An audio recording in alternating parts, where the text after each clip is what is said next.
This is the morning brief from the Economic Times. You're aimlessly scrolling down your social media and a video from your favorite beauty influencer pops up. She has just discovered the best moisturizer in town and can't wait to tell you all about it. If it works for her, it should definitely be good, no? Next, you see a video from the stand up comedian who always makes you laugh. He's serious today. He wants to talk about the portfolio management firm that he trusts. Your favorite actress is being candid. She's sharing her secret parenting tip, the online course that is making her child smarter. You make a mental note of all these recommendations without even realizing that they probably are paid content, nothing more than an advertisement. It's not just the professional influencers who are doing it. Brands are roping in the who's who of the internet. Businessmen, artists, and even CXO level professionals who have huge following on social media because of their credibility in their profession are also doing promotional content.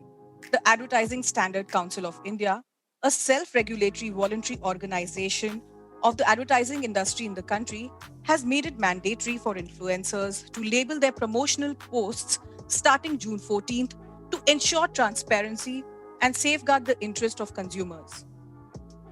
What does it mean for the industry? And more importantly, why should the consumers be aware of promotional posts?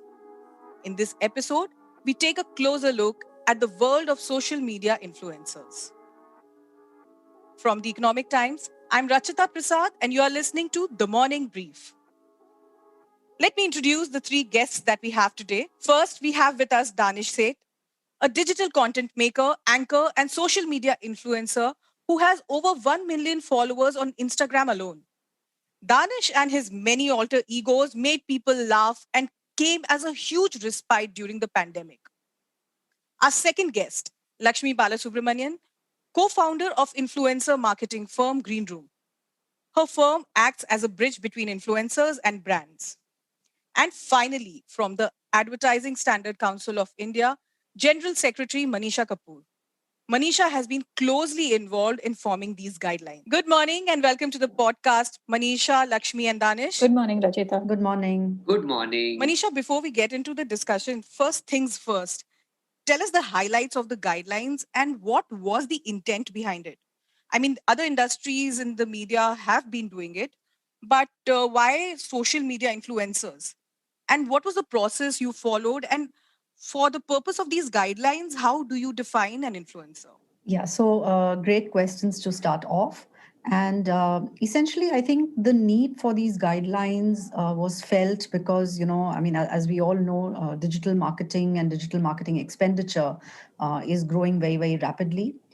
Within that, the influencer and content creator segment is also growing extremely rapidly. So, it's moving from what was, one of the things that people did to pretty much becoming a mainstream element of marketing and advertising spending. Also, last year, on account of the pandemic, we really saw an acceleration in the number of people who were watching digital media. And therefore, again, like I said, this kind of communication became pretty much mainstream. And therefore, there was a need felt that, one needed to look at it a little bit more carefully and make sure that consumers who were exposed to this kind of advertising and communication, were kind of looking at this in a very fair manner. So, who are the influencers who will have to adhere to it? I mean, have you given a definition for it? An influencer is someone who has an access to an audience and the power to affect their audience's purchase decisions or opinions about a product, service, brand, or experience because of the influencer's authority, knowledge, position, or relationship with their audience. So, Manisha, would I be right in saying that, there are people who are influencers on social media and they are social media content creators, but there are also professionals from other fields like actors, musicians, and even, like I said, CXOs. Would these people also be counted as influencers? So, for the purpose of this guideline, if they are promoting commercial content, then they will be counted as influencers. Fair enough. Let's just take a step back. Danish, For many of us, the world of influencers is still a mystery. I mean, we love you guys and we get entertained, but we really don't know how this world operates. Give us an insider's view. I mean, what are the sources of revenue and how important is paid content for influencers who are on social media? Right. So just to give you an understanding how it works is I work on my own content. That content is shared, the numbers go up, and then you're just hoping that among the people sharing it, it's also agencies, marketing firms, people in there are looking at it. And then what happens is, say there's a brand that's gone to them, they bring the brand to us. In most cases, sometimes the brands directly get in touch with us, and then it's a simple transaction. Now the transaction can vary from, hey, I'll give you a pair of shoes, or I'll give you a sandwich, can you please write about me, to I'll give you lots of money for you to go buy your own sandwich and shoes. So then it depends on what our preference is. Like, I have an absolute policy of a no to anything that is not monetary. I'm like, thank you, I can buy my own shoes, I don't need yours. Fair enough. You just go ahead, and then you write a video which is in the zone of what you do. In fact, to be honest with you, I spend a lot of time myself educating this agencies and brands about working with the influencer's strength versus working with the idea they have in their head. That's interesting. Because you've come to me to sell a product for you. You're coming into my world, and the million people who follow me, or the 50,000 people or 20,000 people, they follow me for what I do. They don't follow me for what you do. That's interesting, because I've seen you selling everything from oil to cab services in your very peculiar style. But, help me understand the revenue model in this space. Right now, it's very arbitrary, in that sense that there is no real pay grade on this. It's not like, you hit a certain level, then you charge so much. You hit a certain other level and you charge so much. It's very there's no really, it's not regularized. You can charge whatever you want, and if the client wants to pay you, then they'll pay you. It's as simple as saying that, I charge an X amount to do a brand video, and my management will make sure that it is that ballpark and not anything less than that. I'm not charging them like 10 paise per follower that I have. It's not that. Of course, you then break it down. For example, on Instagram, it's broken down into, hey, one post is so much, one post plus one story is this much. If you're looking at all three social media platforms, that is Twitter, Instagram, Facebook, and say the fourth one, YouTube, then it is so much. So it's essentially, you set a price to it, like how you would if, say, for example, you're an actor, or if you're you host events. There isn't really a salary that is determined, or there's no industry standard. But Danish, do you make commitments about audience engagement? Because I see some of these promotional content with coupons or something like that. What kind of commitments are these? I'll tell you what. I did something recently for Kuber Coin Switch. It's that wallet that lets you buy cryptocurrency, right? Download CoinSwitch Kuber to buy and sell bitcoins and other cryptocurrencies. And use coupon code DS50 to get 50 rupees worth of free bitcoins. So I did something with them where they had a coupon code which said DS50. And the moment a brand comes to me and tells me that, hey, listen, you need to get this much for us. Like, what are your numbers? I go straight into saying that the numbers have nothing to do with the engagement. If they're either interested or they're not. Because, like I mentioned, Rachita, to you yesterday while we were having a conversation, I've done radio for about 7 years. And I treat my audience with a lot of respect. And I think they're very intelligent in that sense. If they want to engage with something, they will. If they don't want to, they'll just move on. Right? So something like cryptocurrency, even if I'm giving away a 50 rupees voucher, if they don't want it, they don't want it. Now, I'm actually doing business with them again. They've come back again, which means that probably the engagement was good for them.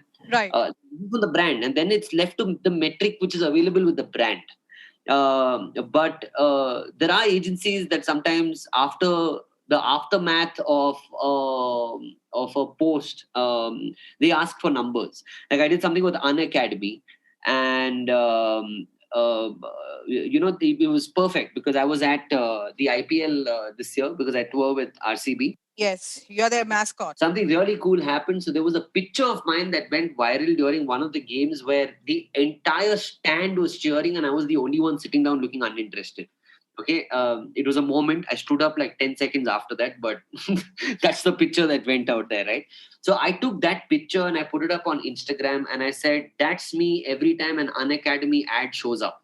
Like, it's almost like, like I'm thinking it's cricket, but it's not. So that's me when the Unacademy ad shows up, and it had over like some 2.5-3 lakh people who liked that picture. Now that they wanted the data, I gave it to them. They were damn happy. They were like, oh my god, so much engagement. Now I don't know if people have read Unacademy and that's why I liked it, or they've liked my picture. I don't know. There's no promise. I can tell you that I'll do the video and put it out there. I have realized that more often than not, when agencies come up with, when ad agencies and these digital marketing agencies or social media agencies come up with ideas, mostly I'm not a fan of them. There are very few who come up with a good idea. But for example, when brands turn around and tell you have to do this, I try and tell them that, listen, stop rubbing it in their face. They get it. If you show it to them once, they'll register it if it's nicely done. I will come to what brands expect from you a little later, but let me speak to Lakshmi, because you're talking about agencies, how they connect influencers like you with brands. Lakshmi, what are the challenges you foresee in implementing these guidelines, and what do you have to say to Danish's accusation that agencies sometimes are not as creative as they should be? I'll probably address Danish's accusation. He's probably right. It's sometimes the agencies, it's sometimes the brands. They do try to kind of impose the brand philosophy a bit more than they should. Like Danish rightly said, why audiences follow influencers is because of their own original organic style, right? So if you try to change it, it's not going to work. Either it's going to sound too forced or very ad-like, which is not why influencer marketing works, or it's just not going to perform well. Either ways, it's detrimental to the brand. But a good number of times, I mean, it kind of gets difficult to get the layers within the brand ecosystem to kind of understand this. And there are two kinds of influencers, right? There are these social media influencers who are fashion, beauty, and even actors, like film actors and TV actors. And there are people like Danish and a lot of others who are content creators. So content creators don't really need help at all. We just have to give them a large context, so to say, this is the product, this is what they want to say, these are your do's and don'ts, and they do a fantastic job to kind of deliver what's required in their own style. Of course, there'll be some back and forth, but largely we kind of what they give us works.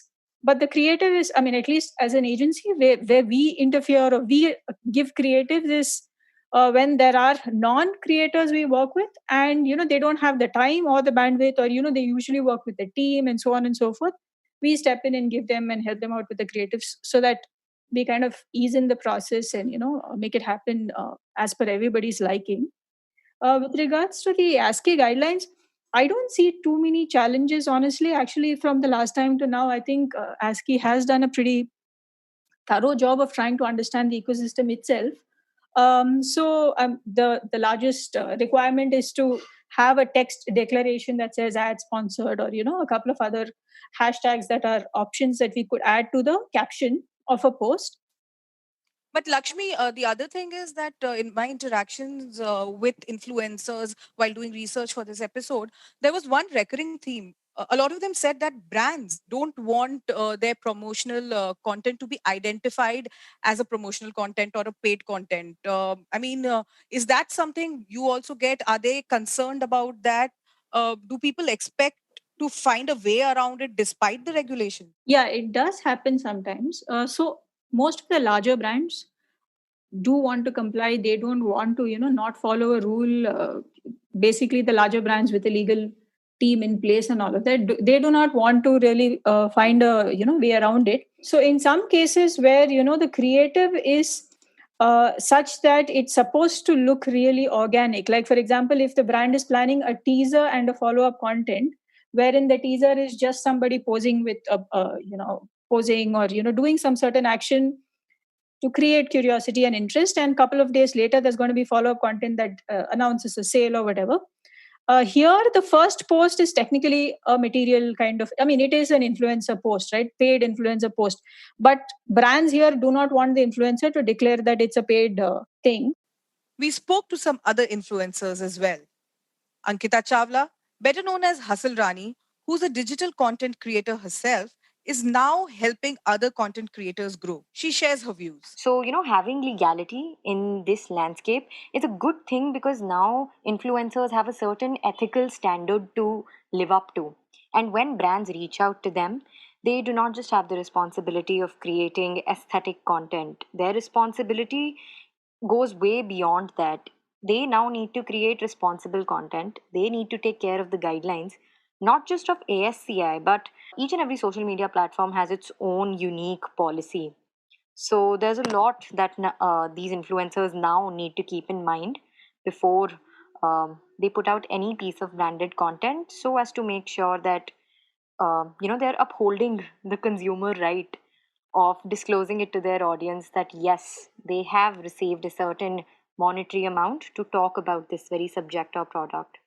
So I feel the bad part of this entire situation is that who would be accountable and who exactly is this influencer police? How do you have that distinction? How do you discern that piece of branded content that that influencer puts out? How do you backtrack that information? Like, do we now consider Instagram DMs as actual tangible proof that can be held in the court of law? That's interesting. Manisha, Danish was talking about the sandwich and the shoes. I wanted to understand when you are saying that a content should be tagged as paid content. Does it mean only those content where there is exchange of money that will be tagged as that? Because in a lot of instances, like Danish highlighted, there is a barter involved.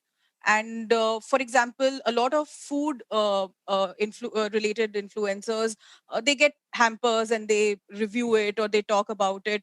They are getting something in exchange, but maybe not money. Would those also have to tag? Yes, absolutely. And which is why, we've put the term material connection and not monetary compensation. And this very clearly says that, it's a connection between an advertiser and influencer that may affect the weight or credibility of the representation. So, and we've clearly said that, it could include, everything from benefits, incentives, whether it's monetary or free products, without or with conditions attached, hotel stays, gifts, contests, all of them, point to a material connection between the advertiser and the influencer. However, there are a variety of disclosure labels available for you to kind of, disclose the nature of that relationship. So, everything does not have to be tagged an ad, but it could be partnership, it could be free gift, it could be collaboration. So, again, based on, I think, the feedback that we've got from a lot of influencers in our rounds of discussions.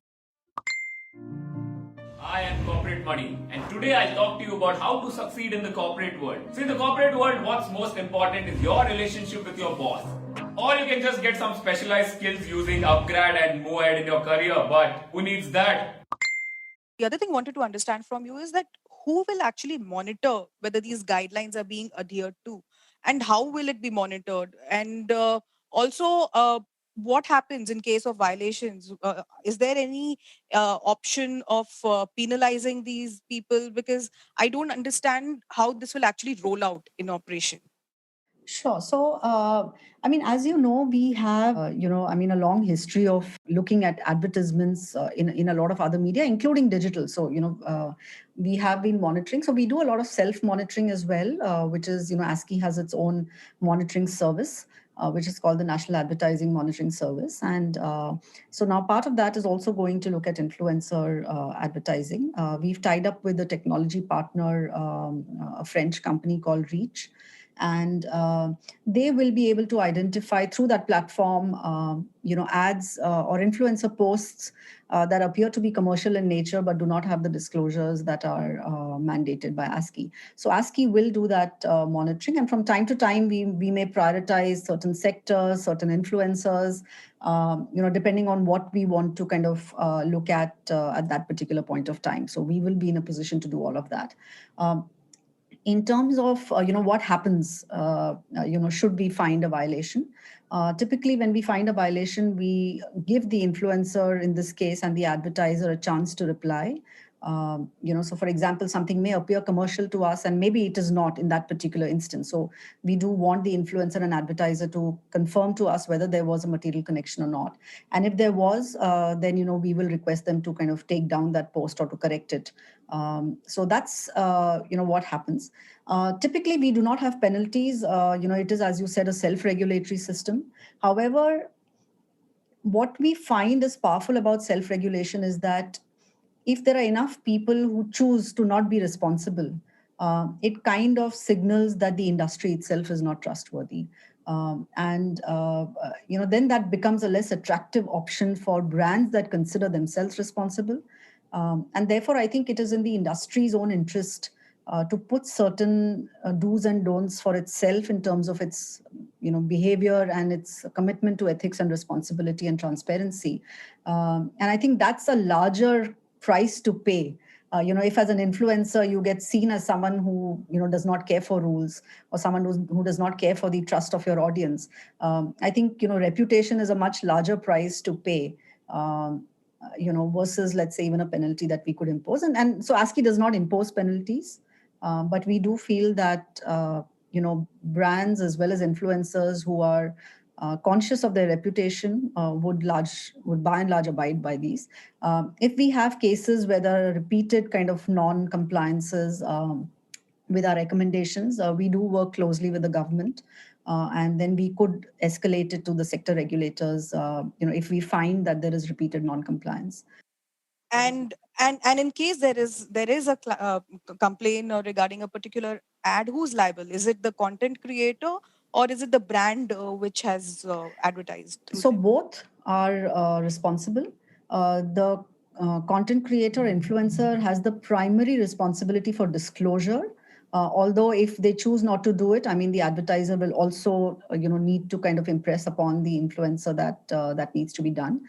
However, for content in the ad, so for example, if it is not about the disclosure, let's assume the disclosure is there, but there is something else that is misleading about the ad. Let's say someone says, this shampoo, for example, makes my hair 2x nicer than the next shampoo.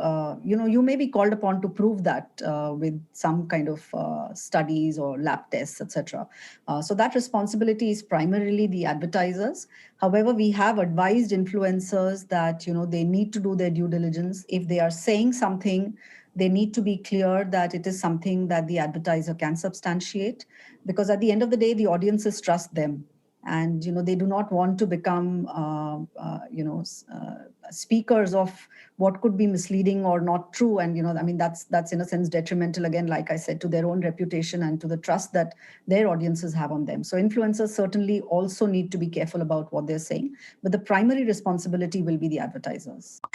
Now I want to make this very clear that this video was not sponsored by Khadi or any other brand for that matter. Whatever I have spoken in this video or any of the previous videos of this series is my honest opinion. I'm not associated with any brand. No brand has paid me to speak all this. So I hope that was the detailed disclaimer carried in a recent video by YouTuber Vivek Mittal, who goes by the name FitTuber. That's an interesting point. There's also a tightrope that influencers are walking because your credibility matters. I mean, your followers are there for your content. Danish, tell us what happens when a brand approaches you typically. I mean, you spoke about them offering you sandwiches and shoes, but how many of them are actually pushing for a barter and not ready to pay? And in terms of the content itself, I mean, you said that you have got bizarre requests. How is it handling them? Because at the end of it, from what it looks like, the onus is on you to maintain disclosures and your credibility is at stake. So how does it work typically? Luckily for me, I have a manager. Her name is Natasha, and she does a phenomenal job of speaking to brands. She picks the conversation first, and only when the numbers are agreed on in terms of the math, only then do I get on the call to sit down and understand from them what they want to do. More often than not, it's brands and things that you're aware of.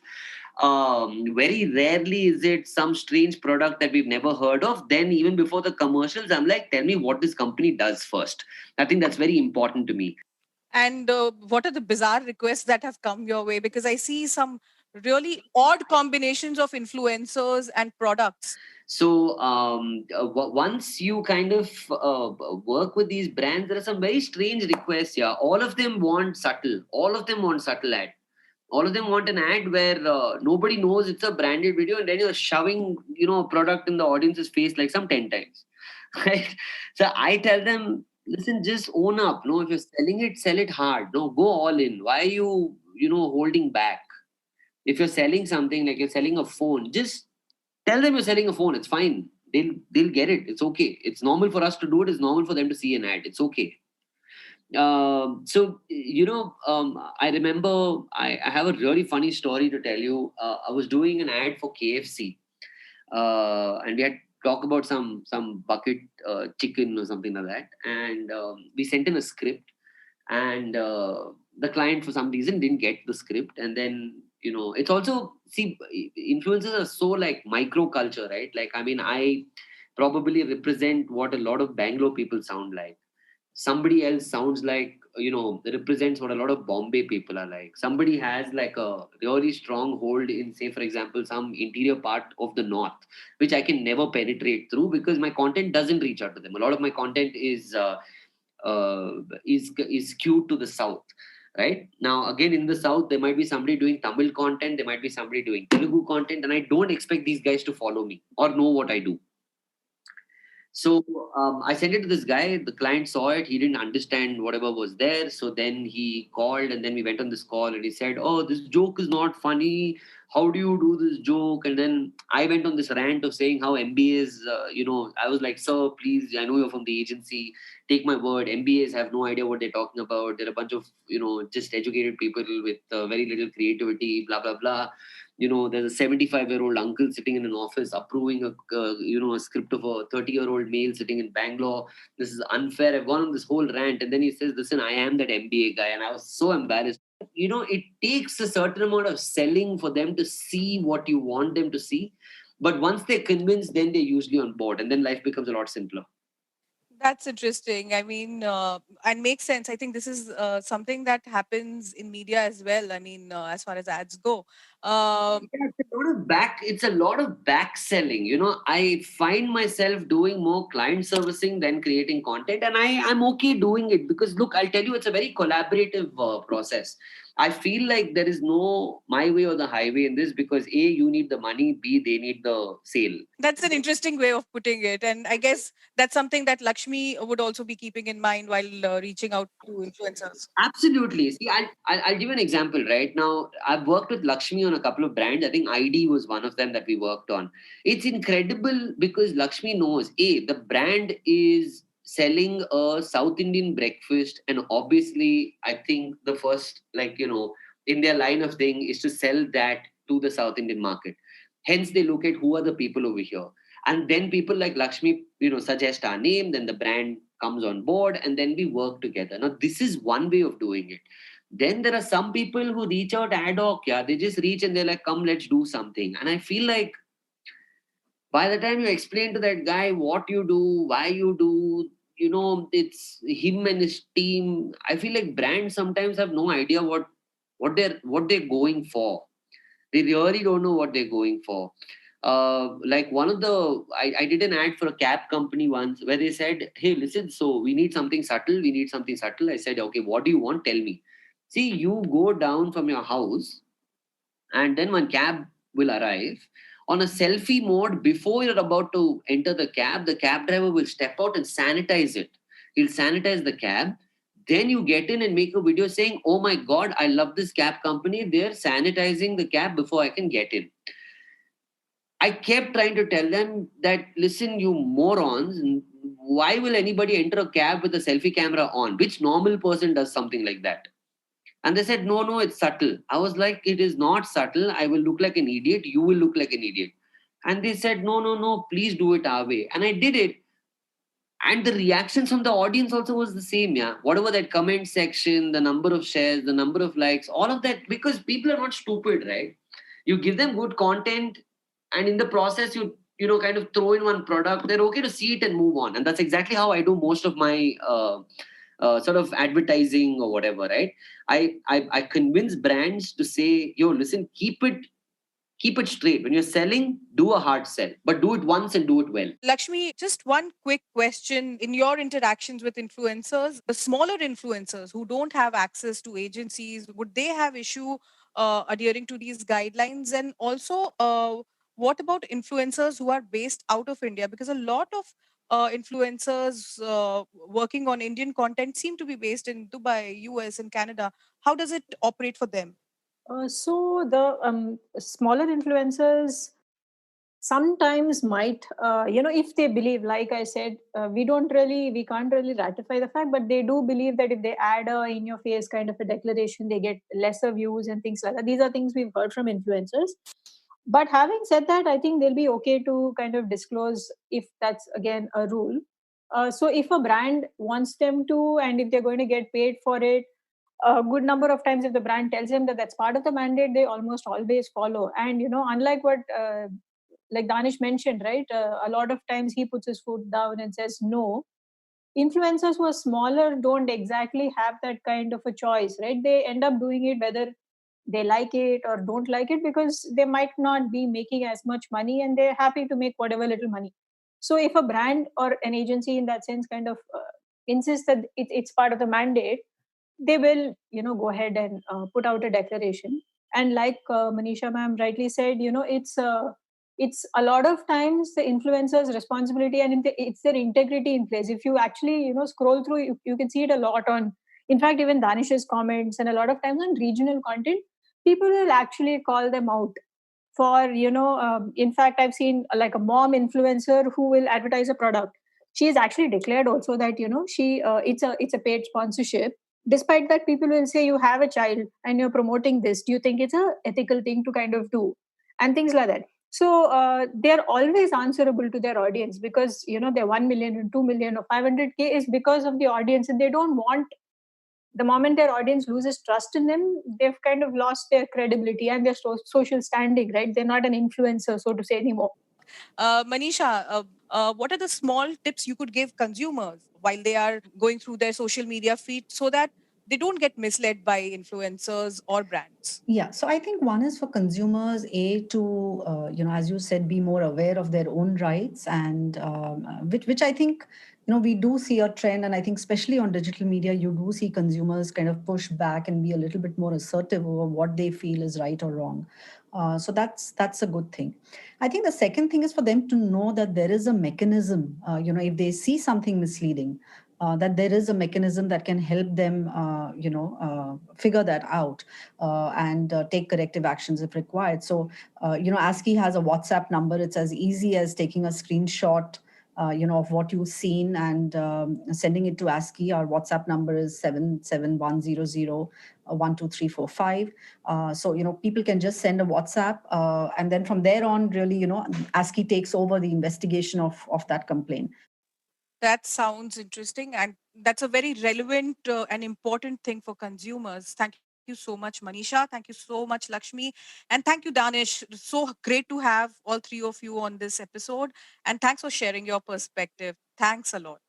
As advertisers move from traditional platforms to social media, the need for transparency has definitely increased. The ASCII guidelines, to that extent, is a good start to get more discipline amongst influencers and protect the consumers.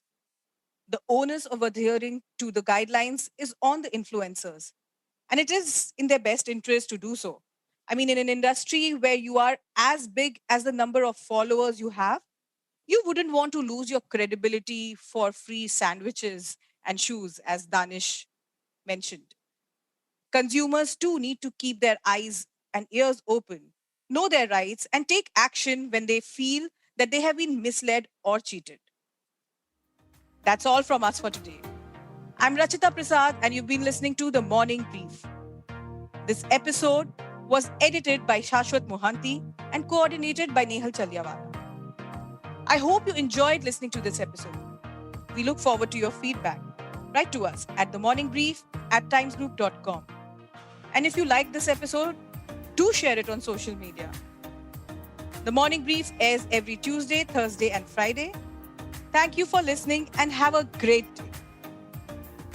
All external sound clips in this episode belong to their respective owners. Credit mentioned in the description box.